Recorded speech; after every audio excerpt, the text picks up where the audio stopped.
Monsieur le ministre, merci beaucoup pour cette présentation très claire. Moi, je voudrais commencer par pousser quand même un coup de gueule, si vous me permettez. On a, avec la Cour des comptes, une institution de très grande qualité, qui est reconnue mondialement pour son indépendance, qui fournit des travaux de très grande qualité, qui est souvent critique avec le gouvernement. Et j'ai entendu depuis maintenant presque 2 heures des tentatives, presque un acharnement indécent à vouloir faire dire au premier président de la Cour des comptes ce qu'il n'a pas dit, le contraire de ce qu'il a dit. Et il n'a pas dit que les comptes étaient insincères. Ça ne peut pas être plus clair. Et je vois bien les uns et les autres essayer d'y revenir et essayer de lui faire dire qu'il n'a pas dit. Et je voudrais rappeler à nos collègues socialistes que la dernière fois que la Cour des comptes a déclaré des comptes insincères, c'était en 2017. C'était le dernier budget du Parti socialiste. Deuxième point, sur les prévisions. Là aussi, je vois bien ceux qui refont le match aussi facilement après coup. Le ministre a rappelé tout à l'heure la difficulté des prévisions sur 2023. Eh bien, c'est nous qui avions raison, c'est notre majorité qui avait raison, avec une projection de 0,9% de la croissance. Chacun doit reconnaître avec modestie que l'environnement économique, géopolitique est tel que toute prévision est par définition aujourd'hui particulièrement complexe. Je vais prendre le FMI. Le FMI, il y a encore 3 jours, prévoyait 1% de croissance pour la France. Ils disent maintenant 0,7% de croissance parce qu'ils ont révisé à la baisse la croissance pour l'Europe. On ne va pas changer nos prévisions à chaque fois qu'un organisme modifie les siennes. Donc je crois qu'il faut là aussi prendre des hypothèses le plus juste possible. Nous ne sommes pas non plus là pour reprendre in extenso les recommandations des organismes extérieurs. Nous avons une politique et cette politique doit avoir un impact sur notre croissance.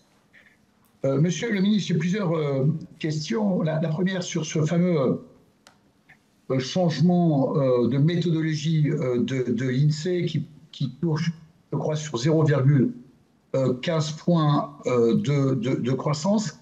Est-ce qu'on peut dire, ou est-ce que je me trompe complètement, que si on avait pas fait cet ajustement, on aurait eu un déficit en 2023 plus proche de 5,3 que de 5,5%. C'est mon premier point. Mon deuxième point, nos prévisions 2023 sur la croissance étaient bonnes, nos prévisions sur les dépenses étaient bonnes, elles ont même été respectées au-delà de ce qu'on espérait. Il y a une chute très importante de nos recettes et qui a surpris pris de court tout le monde, y compris le Conseil des finances publiques qui trouvait crédible notre atterrissage sur fin 2023 au 30 octobre de 2023.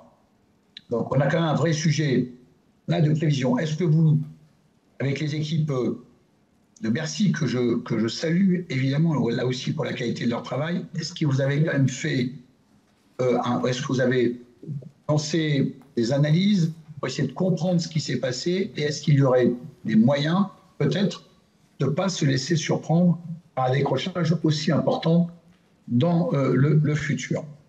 Même chose sur la crime. L'écart de prévision de ce qui était prévu dans les budgets les uns après successifs et la réalité peut surprendre et choquer beaucoup de monde. Nous les premiers. Certes, il y a une diminution extrêmement forte, et c'est tant mieux pour notre économie, des prix spot de l'électricité. Là aussi, est-ce qu'une communication n'aurait pas permis peut-être d'éviter cet imbroglio de fin d'année? Est-ce qu'il n'y avait pas, dans la manière de calculer cette crime, des vices que nous pourrions rectifier? Alors je sais, vous savez qu'on y travaille, mais est-ce que vous-même, vous avez des pistes sur ce sujet?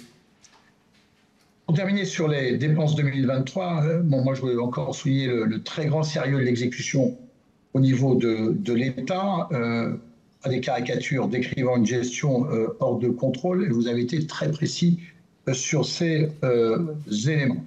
Je rappelle aussi que la baisse en volume des dépenses est de 4,8% sur le champ du budget général. Alors, peut-être portée par une annulation très forte, une diminution très forte des budgets de crise, qu'on est bien sorti du quoi qu'il en coûte, et même hors de ces dépenses, hors de ces effets-là, les dépenses ont augmenté de 0,4% en valeur, donc c'est un vrai contrôle de nos dépenses. Le montant des crédits gelés et mis en réserve ont été 2 fois plus élevés qu'en 2022. Tant sur les crédits gelés, je peux parfaitement le comprendre, vu le contexte, tant je voudrais moi aussi m'associer, pas avec les mêmes mots, mais en tous les cas avec l'esprit du président de la Commission des finances. Je ne trouve pas normal, je vous le dis comme je pense, même si ça a baissé, le niveau de report qui existe encore fin 2023. Je crois que ça fausse la lisibilité du budget, ça fausse le travail parlementaire. Nous étions, avant la crise, en 2019, dans les années qui ont précédé, avec des reports qui étaient de 6 à 7 milliards d'euros. Pareil, assez logique, évidemment, vu les masses dont on parle. On est monté à des niveaux extrêmement élevés. Certes, on baisse, mais franchement, je trouve qu'il faudrait un plan très vigoureux, très volontariste de votre part. J'ai entendu que vous vouliez baisser, et je trouve que ça ne me paraît pas assez ambitieux, si vous me permettez l'expression. Pour le programme de stabilité 2024-2027, plusieurs remarques rebond de ce qui a été dit. La première, c'est que l'écart déficit 2024 pourrait paraître pas assez ambitieux à certains. On a une croissance qui est faible et on voit qu'en cours d'année, les leviers dont nous disposons sont beaucoup moins importants. Donc je trouve assez raisonnable de ne pas être allé au-delà de cette réduction de notre déficit, de manière à ne pas casser le faible niveau de croissance que nous avons prévu sur cette année. 2025 et 2026 doivent nous devrions retrouver des croissances beaucoup plus importantes, donc avec des marges de manœuvre plus importantes pour jouer sur nos recettes. Nous n'avons pas besoin de PLFR, je ne veux pas y revenir, vous avez expliqué pourquoi. J'ajoutais simplement qu'il faut aller vite, vu la dégradation de nos recettes depuis maintenant le mois de novembre. Et puis, on va dire que le débat, le PLFR, n'est pas l'unique moyen de débattre dans ce Parlement. Nous aurons, heureusement, et je l'appelle évidemment moi aussi de mes voeux, ce débat sur le PSRAB. Nous aurons également un débat sur la loi de règlement. Donc voilà, les occasions de débat sur le budget ne manquent pas. Je vous entends, Monsieur le Président.